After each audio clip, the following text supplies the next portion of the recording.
ಅಲ್ಲಿಗೆ ಓಂ ಶ್ರೀಯಃಪತ್ತೆ ನಿತ್ಯಾ ಗಣಿತ ಗುಣಮಾಣಿಕ್ಯ ವಿಶದ ಪ್ರಭಾ ಚಾಲೋಲ್ಲಾಸೋಪಹತ ಸಕಲಾವದ್ಯ ತಮಸೇ ಜಗಜ್ಜನ್ಮಸ್ಥೇಮ ಪ್ರಳಯರಚನಾ ಶೀಲವಪುಷೇ ನಮೋ ಅಶೇಷಾಮ್ನಾಯ ಸ್ಮೃತಿಹೃದಯ ದೀಪ್ತಾಯ ಹರಯೇ ನ ಶಬ್ದಾಬ್ಧೌ ಗಾಢಾ ನ ಚ ನಿಗಮಚರ್ಚಾಸು ಚತುರಾ ನ ಚ ನ್ಯಾಯೇ ಪ್ರೌಢಾ ನ ಚ ವಿದಿತವೇದ್ಯಾ ಅಪಿ ವಯಂ ಪರಂ ಶ್ರೀಮತ್ಪೂರ್ಣಪ್ರಮತಿಗುರುಕಾರುಣ್ಯಸರಣಿಂ ಪ್ರಪನ್ನಾಃ ಮಾನ್ಯಾಃ ಸ್ಮಃ ಕಿಮಪಿ ಚ ವದಂತೋಪಿ ಮಹತಾಂ ನಾರಾಯಣಂ ನಿಖಿಲಪೂರ್ಣಗುಣೈಕದೇಹಂ ನಿರ್ದೋಷಮಪ್ಯತಮಮಪ್ಯಖಿಲೈಃ ಸುವಾಕ್ಯೈಃ ಅಸ್ಯೋದ್ಭವಾದಿತಮಶೇಷವಿಶೇಷತೋಪಿ ವನ್ಯಂ ಸದಾ ಪ್ರಿಯತಮಂ ಮಮ ಸನ್ನಮಾಮಿ. ಓಂ ಓಂ ಅಥಾತೋ ಬ್ರಹ್ಮಜಿಜ್ಞಾಸಾವು ಕುಪಿತಾ ಹಿ ಫಣಚ್ಛಾಯಾ ಸಮೀಕೃತ್ಯಾಪರಂ ಸುಖಂ ಸೇವಂತೆ ಯತ್ಪದಂ ಧೀರಾಃ ತಮುಪಾಸೆ ವಲ್ಲಭಂ ಶ್ರಿಯಃ ಶ್ರಿಯಃ ಪತಿಂ ಎರಡು ಇದೆ. ಈಗ ಇದಂ ತದಾದಿ ಧರ್ಮತ್ವೇ ಧರ್ಮಾರೋಪೋಪಿ ಸಾಮಾನ್ಯ ಧರ್ಮಾದೀನಾಂ ಹಿ ದರ್ಶನೆ ಇದಂ ತದಾದಿ ಧರ್ಮತ್ವೇ ಅದು ಧರ್ಮೋನ್ಯಃ ಕಲ್ಪತೇತ್ರ ಹಿ ಸರ್ವಧರ್ಮವಿಹೀನಸ್ಯ ಧರ್ಮಾರೋಪ ಕ್ವದೃಶ್ಯತೆ. ಇಲ್ಲ ಇಲ್ಲ ರೀ, ದೇವ್ರ ಬಗ್ಗೆ ತಪ್ಪು ತಿಳುವಳಿಕೆ ಇರುತ್ತಲ್ಲ, ಅದು ಹೋಗ್ಲಿಕ್ಕೋಸ್ಕರ ವೇದ ಹೇಳುತ್ತೆ ಅಂದರೆ ತಪ್ಪು ತಿಳುವಳಿಕೆ ವಸ್ತು ಇದ್ದರೆ ತಾನೇ ತಪ್ಪು ತಿಳುವಳಿಕೆ ಬರಲಿಕ್ಕೆ. ನಿರ್ಗುಣ ಬ್ರಹ್ಮನಲ್ಲಿ ಏನು ತಪ್ಪು ತಿಳ್ಕೊಳ್ಳೋ ಚಾನ್ಸ್ ಇದೆ ನಾವೀಗ? ಶಶಿಶಾಣದ ಬಗ್ಗೆ ಏನು ತಪ್ಪು ತಿಳ್ಕೊಬೋದು ನಾವೀಗ? ಇದ್ದರೆ ತಾನೇ ತಿಳ್ಕೊಳ್ಳೋದಕ್ಕೆ. ಅದಕ್ಕೆ ಸರ್ವಧರ್ಮಹೀನಸ್ಯ ಧರ್ಮಾರೋಪ ಕ್ವದೃಶ್ಯತೆ. ಗೊತ್ತಾಯ್ತಾ? ಶಶಿವಿಷಾಣ ಎಷ್ಟು ಶಾರ್ಪ್ ಇರ್ಬೋದು ಯೋಚನೆ ಮಾಡಿದರೆ? ಏನಿಲ್ಲ, ಪದಾರ್ಥನೇ ಇಲ್ಲ. ಸೊ ನಿರ್ಗುಣ ಬ್ರಹ್ಮನ ಬಗ್ಗೆ ಭ್ರಮೆ ಬಂದರೆ ತೆಗೆದುಹಾಕೋದು ಒಳ್ಳೆಯದೇ, ಚಾನ್ಸೇ ಇಲ್ಲ ಭ್ರಮೆ ಬರಲಿಕ್ಕೋಸ್ಕರ. ಅಂದಮೇಲೆ ಹೇಳಬೇಕಾಗ ವೇದ ಯಾಕೆ ಹೇಳಬೇಕಿತ್ತು? ಅದನ್ನು ಹೇಳುತ್ತೆ ಅಂದರೆ ಗುಣಗಳಿವೆ ಅಂತ ಅರ್ಥನೇ ಹೊರತು ಅಂದರೆ ದೇವರಲ್ಲಿ ಒಂದು ಗುಣ ಇದೆ ಅಂತ ಹೇಳಿಬಿಟ್ಟು ಆಮೇಲೆ ಇಲ್ಲ ಅಂತ ಹೇಳುತ್ತಂತೆ ವೇದ. ಗುಣಗಳಿಂದ ಇಷ್ಟೊತ್ತು ಹೇಳಿದ್ವಲ್ಲ, ಈಗ ಅರ್ಥ ಮಾಡ್ಕೋ ಅವು ಯಾವುದೂ ಇಲ್ಲ. ಸಿಟ್ಟು ಬರುತ್ತೋ ಇಲ್ಲ? ಇಷ್ಟು ತಲೆ ಯಾಕೆ ಕೆಡಿಸಿರಿ ಹೇಳಿ ಆಗಿದ್ರೆ ಅಂತ ಅನಿಸೋದಿಲ್ಲ. ತಪ್ಪಿದ್ರೆ ಸರಿ, ತಪ್ಪನ್ನು ಹೇಳಿ ಅದು ನೋಡಪ್ಪ ಅದಿಲ್ಲ ದೇವರಲ್ಲಿ ಅಂತ, ಅದು ಓಕೆ. ಅಷ್ಟೊತ್ತು ಹೇಳಿ ಏನೂ ಇಲ್ಲ ಅಂತ ಹೇಳೋದಾದರೆ ಏನು ಊಟಕ್ಕೆ ಕರೆದು ಏನೂ ಇಲ್ಲ ರೀ ಹೋಗಿ ಬನ್ನಿ ಅಂತೇಳಿ ಏನು ಬರ್ತಾರೆ? ಅದು ಸಮಾರಂಭಕ್ಕೆ ಊಟಕ್ಕೆ ಕರೆದು ಏನೂ ಇಲ್ಲ ಅಂತ ಹೇಳಿದರೆ ಸರ್ವಧರ್ಮ ಇದೆ ಅಂತ ಹೇಳಿದ್ದು ಬಂದು ಹೇಳಿಬಿಟ್ಟು ಈಗ ಏನಿಲ್ಲ ಅಂತಂದರೆ ಎಷ್ಟು ಸಿಟ್ಟು ಬರುತ್ತೆ. ಆದ್ದರಿಂದ ಎಂದೂ ಸಾಧ್ಯ ಇಲ್ಲ, ಇಂಪಾಸಿಬಲ್. ನಮ್ಮಲ್ಲಿಯೂ ಪದ್ಧತಿ ಇದೆ. ನಾ ಇರುವೆ ಕಾಣಲಿಲ್ಲ ತುಳಿದು ಬಿಟ್ಟೆ, ಆನೆ ಕಾಣಲಿಲ್ಲ ಎಡವಿ ಬಿಟ್ಟೆ ಅಂತ ಹೇಳಿದರೆ ಅಡ್ಡ ಅಂತಾರಿಲ್ಲ. ಇರುವೆ ಸೂಕ್ಷ್ಮ ಆದ್ದರಿಂದ ಅರ್ಥ ಇದೆ, ಇದು ದೊಡ್ಡ ಪದಾರ್ಥ, ಅದನ್ನು ಹಾದು ಬಿಟ್ಟು ಗೊತ್ತಾಗಲಿಲ್ಲ ಅಂತ ಹೇಳಿದರೆ ಮೂರ್ಖ ಅಂತ ಅರ್ಥ. ಆ ದೃಷ್ಟಿಯಿಂದ ಎಂದೂ ಹಾಗೆ ಹೇಳಬಾರ್ದು. ಅದಕ್ಕೆ ಹೇಳಿಲ್ಲ ಒಂದು ಮಾತನ್ನು, ನನ್ನ ಕಿವಿಯೊಳಗೆ ದೊಡ್ಡ ಆನೆ ಸೇರ್ಕೊಂಡ್ಬಿಟ್ಟಿದೆ, ಹೇಗೆ ತೆಗಬೇಕು ಗೊತ್ತಾಗ್ತಾ ಇಲ್ಲ ಅಂತ ಏನು ಹೇಳ್ತಾರೆ? ಅದಕ್ಕೆ ಡಾಕ್ಟ್ರ್ ತೊಗೊಂಡು ಅಂತ ಹೇಳ್ತಾರೆ. ಯಾರದು ಏನಂತಾರೆ? ಏನದು? ಏನು ದೋಷ ಅದು? ಅಸಂಭವ, ಇಂಪಾಸಿಬಲ್. ಕಿವಿಯೊಳಗೆ ಆನೆ ಹಾಕಿ ಹೋಗುತ್ತೆ ಈ ಮಧ್ಯೆ, ಆದ್ದರಿಂದ ಸರಿಯಲ್ಲ. ಯಾಕೆ ಹೋಗ್ಲಿಕ್ಕೆ ಅಸಾಧ್ಯವಾದದ್ದು. ಬ್ರಹ್ಮನಲ್ಲಿ ಏನೇನೋ ಹೇಳಿಬಿಟ್ಟೆ ಎಲ್ಲ ತೆಗೆದುಹಾಕಿರಿ, ಏನು ಅರ್ಥ ಅದರೊಳಗೆ? ಹೇಳಬಾರದು ಅಂತ ಹೇಳ್ತಾರೆ. ತದರ್ಥಂ ಯದಿ ಧರ್ಮಾಣಂ ಆರೋಪ ಸಾ ಅನವಸ್ಥಿತಿ. ನೋಡಿ, ನಿಮಗೆ ಅರ್ಥ ಆಗಲಿಲ್ಲ. ದೇವರಲ್ಲಿ ಗುಣ ಇಲ್ಲ ಅಂತ ಹೇಳೋದಕ್ಕೆ ಮೊದಲು ಗುಣ ಇವೆ ಅಂತ ಹೇಳಿದ್ದು, ಅರ್ಥ ಆಯ್ತಾ? ಗುಣ ಇಲ್ಲ ಅಂತ ಹೇಳೋದಕ್ಕೇ ಮೊದಲು ಗುಣ ಹೇಳಿದ್ದು. ಊಟ ಹಾಕಬಾರ್ದು ಅಂತಲೇ ಊಟಕ್ಕೆ ಕರೆದಿದ್ದು ಅಂದರೆ ಎಷ್ಟು ಬರುತ್ತೆ? ಊಟ ಹಾಕಬಾರ್ದು ಅಂತಲೇ ಊಟಕ್ಕೆ ಕರೆದಿದ್ದು, ಗೊತ್ತಾಯ್ತಾ? ಅಲ್ಲ, ಇಲ್ಲದನ್ನು ಹೇಳಬೇಕು. ಯಾಕೆಂದ್ರೆ ದೇವ್ರ ತಲೆನೇ ಕೆಡ್ಸ್ಕೊಂಡಿಲ್ಲದ ಮನುಷ್ಯನಿಗೆ ತಲೆ ತುಂಬ ಧರ್ಮಗಳು ತುಂಬಿ ಎಲ್ಲ ಹೇಳಿ ಕೊನೆ ನೋಡಯ್ಯ ಅವ್ರ ಇನ್ಫಾರ್ಮೇಷನ್ ಯಾವ ಗುಣವೂ ಇಲ್ಲ. ಯಾರು ಕಾಮನ್ ಸೆನ್ಸ್ ಏನು ಹೇಳ್ತಿದ್ದಾನ? ಮೂರ್ಖತನ ಅಂತ ಕರೀತಾರೋ ಇಲ್ಲ? ತಪ್ಪದು. ಈಶತ್ ಅಜ್ಞಾನ ವೇದಾಕ್ಷಜ ಅನುಮಾನಾತ್ ಮಾತೃಪೂರ್ವಿಣಃ ಭ್ರಾಂತಿರ್ವಿಶ್ವಸ್ಯ ಏನೈವ ಮಾನಾಭಾಸೇನ ಕಲ್ಪತೆ. ಆಯಿತಾ? ತನ್ಮಾತ್ರಸ್ಯ ಅನ್ಯಥಾಭಾವೇ ಕಿಂದ ಸ್ಯಾದ್ ವಿಶ್ವಸತ್ಯತ. ಈಶ ತಜ್ಞಾನ ವೇದ ಅಕ್ಷಜ ಅನುಮ ಮಾತೃಪೂರ್ವಿಣಃ ಇಷ್ಟೆಲ್ಲ ಲಿಸ್ಟ್ ಕೊಟ್ಟು, ಈಶ ದೇವರು, ತಜ್ಞಾನ ಅವನ ಬಗ್ಗೆ ತಿಳುವಳಿಕೆ, ಆಮೇಲೆ ವೇದಗಳು, ಆಮೇಲೆ ಅಕ್ಷಜ ಪ್ರತ್ಯಕ್ಷ, ಅನುಮ ಮತ್ತಿವಿಷ್ಟು ಕೂಡ ಮಾತೃ ಒಬ್ಬ ತಿಳ್ಕೊಳ್ಳೋ ವ್ಯಕ್ತಿ, ಪ್ರಮಾತೃ, ಇವರೆಲ್ಲ ಇದ್ದಾಗ ಭ್ರಾಂತಿರ್ವಿಶ್ವಸ್ಯ ಏನೈವ ಮಾನಾವಿಷ್ಟೆಲ್ಲ ಇಟ್ಕೊಂಡು ಭ್ರಾಂತಿ ಅಂತ ಹೇಳ್ತೀಯಲ್ಲ, ತನ್ಮಾತ್ರಸ್ಯ ಅನ್ಯಥಾಭಾವೇ ಖಿನ್ನ ಸ್ಯಾದ್ ವಿಶ್ವಸಸ್ಯತ.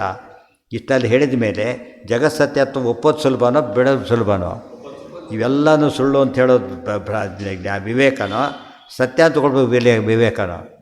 ಗೊತ್ತಾಯ್ತಾ? ಎಷ್ಟು ವಿಷಯ ಸುಳ್ಳು ಅಂತ ಹೇಳಬೇಕು ಗೊತ್ತಾ ನೀನೀಗ? ದೇವರು ಸುಳ್ಳು, ಅವನ ಜ್ಞಾನ ಸುಳ್ಳು, ವೇದಗಳು ಸುಳ್ಳು, ಪ್ರತ್ಯಕ್ಷ ಸುಳ್ಳು, ಇಂದ್ರಿಯಗಳು ಸುಳ್ಳು, ಅನುಮಾನ ಸುಳ್ಳು, ವ್ಯಕ್ತಿ ಸುಳ್ಳು. ಇಷ್ಟೆಲ್ಲ ಭ್ರಾಂತಿ ಅಂತ ಹೇಳೋದಕ್ಕಿಂತ ಸತ್ಯ ಅಂತ ಒಪ್ಕೊಳ್ಬೇಕು. ಇಲ್ಲ ನಿಮಗೆ ಭ್ರಾಂತಿ ಅಂತ ಹೇಳಿದರೆ ವಾಸಿ ಅಷ್ಟೇ ಹೊರತು ಯಾವುದಕ್ಕೆ ಭ್ರಾಂತಿ ಹೇಳಬಾರ್ದು? ಇಂಥ ಜ್ಞಾನಕ್ಕೆ ಭ್ರಾಂತಿ ಹೇಳಬಾರ್ದು, ದೇವರ ಗುಣಪೂರ್ಣಕ್ಕೆ ಭ್ರಾಂತಿ ಹೇಳಬಾರ್ದು. ಏನೇದಂ ಕಲ್ಪ್ಯತೆ ಭ್ರಾಂತಂ ಭ್ರಾಂತಿಸ್ತಸ್ಯೈವ ಖಿನ್ನಸ. ಅದೇ ಹೇಳಿದ್ದೀಗ. ಇಷ್ಟೆಲ್ಲ ಭ್ರಾಂತಿ ಅಂತ ಹೇಳೋಕ್ಕೆ, ಇದೆಲ್ಲ ಭ್ರಾಂತಿ ಅನ್ನೋದಕ್ಕಿಂತ ನಿನಗೆ ಭ್ರಾಂತಿ ಎಂಬುದು ವಾಸಿ ಅಲ್ಲೇನು? ಗೊತ್ತಾಯ್ತಾ? ನಿನಗೆ ಭ್ರಾಂತಿ ಇದೆ ಅಂತ ಒಪ್ಪೋದು ಸಿಂಪಲ್. ಅದು ಅಷ್ಟೆಲ್ಲ ಅಲ್ಲಗಳೆಯೋದಕ್ಕಿಂತ ಯಾವ್ದು ಮಾಡೋದು ವಾಸಿ? ಇದು ಮಾಡೋದು ವಾಸಿ. ಭ್ರಾಂತತ್ವೇ ತಸ್ಯ ವಿಶ್ವಾದೇಹೆ ಈಶಾದಿ ಅಭ್ರಾಂತಮೇವಹಿ. ಅವನಿಗೆ ಭ್ರಾಂತಿ ಅಂತಾದ ಮೇಲೆ ಭ್ರಾಂತಿ ಇಲ್ಲ, ಸರಿ ಇದೆ ಅಂತಲೇ ಅರ್ಥ. ಯಾರೋ ಹೇಳ್ತಿರ್ಬೇಕಾದ್ರೆ ಹೇಳ್ತೀವಿ, ಏನೇನೋ ಹೇಳ್ತಿರ್ತಾನೆ. ಅವ್ನು ಹುಚ್ಚ ಬಿಡ್ರಿ ಅಂತ ಅಷ್ಟೇ ಮತ್ತೆ ಕೇಳಕ್ಕೆ ಹೋಗಲ್ಲ. ಆಮೇಲೆ ಅವ್ನು ಕರೆದು ಬರ್ತೀರಿ ಅಂತ ಹೋಗ್ಬಿಡ್ತಾರೆ. ಯಾತಕ್ಕೆ? ಅವ್ನು ಹುಚ್ಚ ಅಂತ ಗೊತ್ತಿಲ್ಲದೆ ಎಷ್ಟು ಏನೋ ಉತ್ತರ ಕೊಡೋಕೆ ಹೋಗಿದ್ದ ಪಾಪ. ಇನ್ನು ಮಾತಾಡೋದಿಲ್ಲ. ಯಾಕೆ? ಆ ರೀತಿ ಆಗುತ್ತೆ. ಈಗ ಭ್ರಾಂತಿ ಅಂತೂ ಗೊತ್ತಾಗಿಬಿಟ್ಟ ಮೇಲೆ ವಿಶ್ವಸತ್ಯತ್ವಕ್ಕೆ ಬಾಧಕ ಇಲ್ಲೇ ಇಲ್ಲ. ನಿನ್ನ ಮಾತು ಬಾಧಕ ಇತ್ತು, ಆ ಮಾತು ಸರಿಯಲ್ಲ ಅಂತ ಹೇಳಿದ ಮೇಲೆ ವಿಶ್ವಸತ್ಯತ್ವ ಉಳಿತೆ ಹೊರತು ಏನು ಉಳಿಲಿಲ್ಲ? ಭ್ರಾಂತಿ ಅಂತ ಹೇಳಕ್ಕೆ ಬರೋದಿಲ್ಲ. ಭವೇಯು ಭ್ರಾಂತವ್ಯೋ ನೃಣಾಂ ನೈವೇಶಾದೇಹೇ ಕಥಂಚನ. ಆಯ್ತಯ್ಯ, ಭ್ರಾಂತಿ ಯಾರಿಗೆ ಹೇಳ್ಬೋದು ನಾವು? ಭ್ರಾಂತಿನ ಮನುಷ್ಯರಿಗೆ ಭ್ರಾಂತಿ ಹೇಳ್ಬೋದು. ಕೃಷ್ಣ ಹೇಳ್ತಾನೆ, ನೋಡು ಅರ್ಜುನ, ಇಡೀ ಜಗತ್ತನ್ನು ನೋಡು ಅಂತ ಹೇಳ್ತಾನೆ. ಅರ್ಜುನಿಗೆ ಕೃಷ್ಣನಿಗೆ ಭ್ರಾಂತಿನ ಹಾಗಿದ್ರೆ ನೋಡಿ. ಯಾರಿಗೆ? ನೈವ ಈಶಾದೇಹೇ ಕಥಂಚನ ಭವೇಯುರು ಭ್ರಾಂತಯೋ ನೃಣಾಂ. ಮನುಷ್ಯರಿಗೆ ಭ್ರಾಂತಿಗಳು ಬರಬಹುದೇ ಹೊರತು ನೈವ ಈಶಾದೇಹೇ ಕಥಂಚನ. ಪರಮಾತ್ಮ ಮೊದಲಾದವರಿಗೆ ಏನು ಬರೋದಿಲ್ಲ? ಈಶ್ವರರು ಸಮರ್ಥರಿಗೆ ಭ್ರಾಂತಿ ಬರೋದಿಲ್ಲ ಅಂತಂದು ಹೇಳ್ತಿರೋದು. ನಮಗೆ ಭ್ರಾಂತಿ ಹೇಳಿದ್ರೆ ದೇವರಿಗೆ ಭ್ರಾಂತಿನ ಹಾಗಿದ್ರೆ. ಸತ್ಯತ್ವಂ ಅಕ್ಷಜ ಪ್ರಾಪ್ತಂ ಯದಿ ಭ್ರಾಂತಮಿತೀಷ್ಯತೆ ಪ್ರಾಮಾಣ್ಯಮಾಗಮಸ್ಯಾಪಿ ಪ್ರತ್ಯಕ್ಷಾದನ್ಯತಃ ಕುತಃ. ಹಾಗಿದ್ದರೆ ಸತ್ಯತ್ವಂ ಅಕ್ಷಜ ಪ್ರಾಪ್ತಂ ಯದಿ ಭ್ರಾಂತಮಿತೀಷ್ಯತೆ, ಕಣ್ಣಿಗೆ ಕಂಡ ಜಗತ್ತನ್ನು ಸುಳ್ಳು ಅಂತ ಹೇಳೋದಾದರೆ ಪ್ರಾಮಾಣ್ಯಂ ಆಗಮಸ್ಯಾಪಿ ಪ್ರತ್ಯಕ್ಷಾದನ್ಯತಃ ಕುತಃ. ಆಗಮ ಪ್ರಾಮಾಣ್ಯ ಯಾಕೆ ಒಪ್ಪಬೇಕು? ಇನ್ನೊಂದು ಆರ್ಗ್ಯುಮೆಂಟ್ ಇದೆ. ಜಗತ್ತು ಸುಳ್ಳು ಯಾತಕ್ಕೆ? ಕಂಡಿರೋದ್ರಿಂದ. ಕಂಡಿರೋ ಜಗತ್ತೇ ಸುಳ್ಳು ಅನ್ನೋದಾದರೆ ಈ ಆಗಮ ಕಂಡೇ ಇಲ್ಲ ಫಸ್ಟು, ಇನ್ನೂ ದೊಡ್ಡ ಸುಳ್ಳು ಆಯ್ತಲ್ಲ ಅದು. ವೇದ ಒಪ್ಪಬೇಕಾ ಪ್ರತ್ಯಕ್ಷ ಯಾವುದು ಒಪ್ಪೋದು ಬೆಟ್ರ್? ಈಗ ವೇದ ಒಪ್ಪೋದಕ್ಕಿಂತ ಪ್ರತ್ಯಕ್ಷ ಒಪ್ಪೋದು ಸುಲಭ. ಆಮೇಲೆ ವೇದ ಒಪ್ಪಲಿಕ್ಕೆ ಬರುತ್ತೆ. ಈ ಪ್ರತ್ಯಕ್ಷ ಸುಳ್ಳು ಅಂದರೆ ಏನು ಆಧಾರ ಕೊಡಬೇಕು ನಿನಗೆ? ಹಾಗೆಲ್ಲ ಹೇಳಬಾರ್ದು. ಸೀಯಿಂಗ್ ಈಸ್ ಬಿಲೀವಿಂಗ್ ಅಂತ ಹೇಳ್ತಾರೆ. ಅದು ಬಿಲೀವಿಂಗ್ ಅಲ್ಲದೆ ಹೋದರೆ ಪ್ರಮಾಣ ಯಾವುದಾಗಿದೆ? ಹಾಂ ಹಾಂ ಅದೇ ಮತ್ತೆ ಅವ್ರ ವಾದ ಏನು? ಕಂಡಿದ್ದೆಲ್ಲ ಸುಳ್ಳು. ಬಟ್ ಕರೆಕ್ಟಾಗಿ ಹೇಳ್ಬೇಕಾದ್ರೆ ಹೇಳಬೇಕು, ಕಂಡಿದ್ದೆಲ್ಲ ಅನಿತ್ಯ ಅಂತ ಹೇಳೋದು. ಯಾವುದು ಕಾಣುತ್ತೋ ಅದೆಲ್ಲ ಅನಿತ್ಯ. ಏನ ಅಲ್ಲ, ಬಾಹ್ಯ ಕಣ್ಣಿಗೆ ಕಂಡಿದ್ದೆಲ್ಲ ಅನಿತ್ಯನೇ 100%. ಅದು ದೇವರು ಯಾತಕ್ಕೆ ಅನಿತ್ಯ ಅಲ್ಲ ಅಂದರೆ ಇದಕ್ಕೆ ಕಾಣೋದಿಲ್ಲ, ದಿವ್ಯ ದೃಷ್ಟಿ ಕಾಣ್ತಾನೋದ್ರಿಂದ ಅನಿತ್ಯ ಅಲ್ಲ. ಬರೀ ದೃಷ್ಟಿ ಕಾಣೋದೆಲ್ಲ ಏನದು? ಅನಿತ್ಯ ಪದಾರ್ಥ. ಜೀವ ನಿತ್ಯ. ಯಾತಕ್ಕೆ? ಬರೀ ಕಣ್ಣಿಗೆ ಕಾಣೋದಿಲ್ಲ, ಬರೀ ಕಣ್ಣಿಗೆ ಕಾಣೋದಿಲ್ಲ. ಅರ್ಥ ಆಯ್ತಾ? ಈಗ ಆಕಾಶ ಕಾಣೋದಿಲ್ಲ, ಆಕಾಶ ಕಾಣೋದಿಲ್ಲ, ಸಾಕ್ಷಿ ಗೊತ್ತಾಗುತ್ತೆ, ಕಣ್ಣಿಗೆ ಕಾಣೋದಿಲ್ಲ. ಆದ್ದರಿಂದ ಇದು ಯಾವ ವಿಮತಂ ಮಿಥ್ಯಾ ದೃಶ್ಯತ್ವ ಅಂತಲ್ಲ, ವಿಮತಂ ಅನಿತ್ಯಂ ದೃಶ್ಯತ್ವ. ಅದು ಸರಿ. ಗೊತ್ತಾಯ್ತಾ? ಅರ್ಥ ಆಯ್ತಾ? Very simple. ಕಣ್ಣಿಗೆ ಕಾಣೋದೆಲ್ಲ ಏನು ತಿಳ್ಕೊಬೇಕು ನಾವೀಗ? ಅದಕ್ಕೆ ಏನು ಹೇಳಿದ್ದು? ಆ ಸುಖ ಬಿಟ್ಟುಬಿಡು. ಏಹಿ ಸಂಸ್ಪರ್ಶಜ ಭೋಗ ದುಃಖ, ಇವು ಅನಿತ್ಯ ಸುಖಗಳವೆಲ್ಲ. ಯಾವುದು ಬಾಹ್ಯ ಸುಖನೋ ಅದೆಲ್ಲ ಬಾಹ್ಯ ಇದುಕೊಳ್ಟು ಕಂಡ ದೃಶ್ಯ ಅಂತ ಅರ್ಥ. ಆದ್ದರಿಂದ ಅದು ಬಿಟ್ಬಿಡು. ಯಾವುದು ಬೇಕು ನಿನಗೀಗ? ಅಂಥ ಸುಖವು ಅಂತರಾರಾಮ, ಒಳಗೆ ಸುಖ ಇದೆಯಲ್ಲ ಆ ಸುಖ ಅನುಭವಿಸು ಅಂತ ಹೇಳ್ತಾ. ಇದು ಅರ್ಥ ಆದರೆ ಅನಿತ್ಯತ್ವ. ನಾವು ಯಾವುದು ಅನಿತ್ಯಕ್ಕೆ ಪ್ರಯತ್ನ ಪಡ್ತೀರ ನಾವೀಗ. ಏನೇನು ನಮಗೆ ಬೇಕು ಅನಿಸುತ್ತೆ ಅದು ಪದಾರ್ಥ ಎಲ್ಲ ಏನದು? ಅನಿತ್ಯ.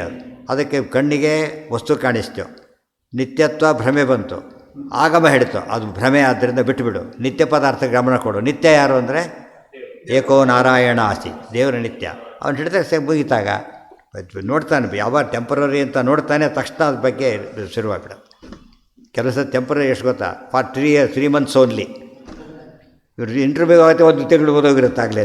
ಸೆಲೆಕ್ಟ್ ಮಾಡೋ ಹೊತ್ತಿಗೆ ಯಾರು ಬುದ್ಧಿವಂತರು ಯಾರು ಹೋಗೋಲ್ಲ ಅದಕ್ಕೆ. ಆ ರೀತಿಯಾಗಿ ಟೆಂಪರರಿ ಅಂದ ತಕ್ಷಣ ಅದ್ರ ನೋಡೋ ರೀತಿ ಬೇರೆ ಆಗಿಬಿಡುತ್ತೆ. ಪರ್ಮನೆಂಟ್ ಆದ ತಕ್ಷಣ ನೋಡೋ ರೀತಿ ಬೇರೆ ಆಗುತ್ತೆ. ಮತ್ತು ಆ್ಯಕ್ಚುಲಿ ಅಬ್ಸಲ್ಯೂಟ್ಲಿ ಪರ್ಮನೆಂಟ್ ಅಂದರೆ ಯಾರು? ದಾರ ಸ್ವತಂತ್ರ ಪರ್ಮನೆಂಟ್ ಅವನೊಬ್ಬನೇ, ಸ್ವತಂತ್ರ ಪರ್ಮನೆಂಟ್. ಉಳಿದವರೆಲ್ಲ ಅವನ ಅಧೀನದಲ್ಲಿ ಪರ್ಮನೆಂಟ್ ಆಗಿರ್ತಾರೆ. ನಿತ್ಯೋ ನಿತ್ಯಾನಾಂ ಚೇತನಶ್ಚೇತನಾನಾಂ. ಹಾಂ ಏನು ವಿಶ್ವವಿಷ್ಣುರ್ ವಷಟ್ಕಾರ, ವಿಶ್ವದಲ್ಲಿ ವಿಶ್ವ ಯಾರು ದೇವರೇ ಸುಳ್ಳಾಗಿಬಿಡ್ತಾರೆ. ವಿಶ್ವವಿಷ್ಣುರ್ ವಷಟ್ಕಾರ ಹೇಳಿಬಿಟ್ರೆ ದೇವರೇ ಸುಳ್ಳಾಗಿಬಿಡ್ತಾರೆ. ಅಲ್ಲೇನು ಇಷ್ಟು ದೇವ ಸುಳ್ಳು ಅಂತ ಹೇಳಿಲ್ಲ. ಏನಂದ್ರು ಎಲ್ಲ ಒಂದೇ ಆಯ್ತು. ಈಗ ಒಂದು ಗುಣ ಇಲ್ಲ ಅಂದರೂ ಒಂದೇ, ಸುಳ್ಳು ಅಂದರೂ ಒಂದೇ ಆಯ್ತಲ್ಲ. ಉಪಾಯವಾಗಿ ಹೇಳಿದ್ದು. ಸೊ ಜಗತ್ ಸುಳ್ಳು ಕಣ್ಣಿಗೆ ಕಾಣುತ್ತಾದ್ದರಿಂದ ದೇವರು ಆಗಮ ವೇದ್ಯ ಗುಣಗಳಿಲ್ಲ, ಎರಡೂ ಸುಳ್ಳು, ಶೂನ್ಯವಾದ ಆಯ್ತಲ್ಲ. ಆಗಿದ್ರೆ ಅದಕ್ಕೆ ಪ್ರಚ್ಛನ್ನ ಬೌದ್ಧೋಯ ಮತಃ ಪ್ರಸಿದ್ಧ ಅಂತ ಕರೆದು. ಪ್ರಾಮಾಣ್ಯಂ ಆಗಮಸ್ಯಾಪಿ ಪ್ರತ್ಯಕ್ಷಾದ್ ಅನ್ಯತಃ ಕುತಃ ಸಾಚ್ಯ ಪ್ರತ್ಯಕ್ಷತೋ ಹ್ಯೇವ ಮಾನಾನಾಂ ಮಾನತೆ. ಇದು ಬೇರೆ ವಿಷಯ. ಈಗ ಪ್ರಾಮಾಣ್ಯದ ಬಗ್ಗೆ ಹೇಳ್ತಾರೆ. ಪ್ರಾಮಾಣ್ಯ ಸ್ವತಸ್ಥ ಹೇಳ್ತಾರೆ, ಅದು ನಾಳೆ ಪ್ರಾಮಾಣ್ಯ ಸ್ವತಸ್ತ್ವ.